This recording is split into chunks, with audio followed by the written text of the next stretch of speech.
కరెక్ట్‌గా గుడిలో అడుగుపెట్టే టైంకి బాలు తుమ్మేస్తాడు. ఇంకేముంది, ప్రభావతి నోరేసుకొని బాలు మీద పడిపోతుంది. ఒరేయ్ అపశకునక పక్షి, వాడికి శుభమాని పెళ్లి చేయడం కోసమని గుడిలోకి అడుగు పెడుతూ ఉంటే తుమ్ముతావేంట్రా అన్నట్టు మాట్లాడుతూ ఉంటే, ఇక మనోజ్ కోపంతో అందుకేనమ్మా వీడిని తీసుకురావద్దు అన్నాను.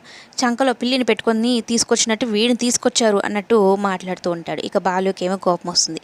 ముందు నా కార్లో ఏసీ వేసుకుని మరి ఫ్రీగా వచ్చావు, ముందు డబ్బులు తీరా, 500 రూపాయలు ఇవ్వాలి నువ్వు నాకు, ఇచ్చి కదులు అంటే మన ఇంట్లో పెళ్ళికి డబ్బులు అడుగుతావేంటి అంటూ ప్రభావతి అంటే, మన ఇంట్లో పెళ్ళికి అడగను కానీ వీడి విషయంలో మాత్రం ఖచ్చితంగా పర్టికులర్గా ఉంటాను, రే డబ్బులు ఇరా అనేది అంటూ ఉంటే, ఇక ఎందుకు గొడవలు, సత్యం నేను ఇస్తాను అంటే నువ్వు వద్దు, నాకు వీ డబ్బులే కావాలి, లేదంటే మళ్ళీ రెండోసారి తుమ్ముతా, అసలు ఈ పెళ్ళి ఏకంగా ఆగిపోద్ది అనేది చెప్పి భయపెట్టి ప్రభావతి దగ్గర నుంచి డబ్బులు తీసుకొని తిరిగి మరలా ₹1 తిరిగిస్తాడు.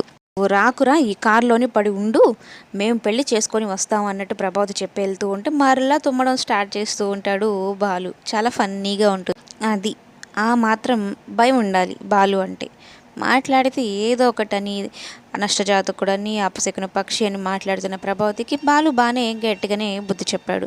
నెక్స్ట్ టైం వీడి కారులో వద్దురా, పెద్ద కారు బుక్ చేయ మనోజ్, మనం అందులో వెళ్దాము, వీడి కారులో వద్దనే వద్దు అంటూ ప్రభావతి మాట్లాడుతూ ఉంటే, దానికి రివర్స్ కౌంటర్గా బాలు, ఓహో ఈ పెళ్ళి కూడా జరగదైతే, మూడోసారి పెళ్ళి కోసం సిద్ధమైపోయాడు నీ కొడుకు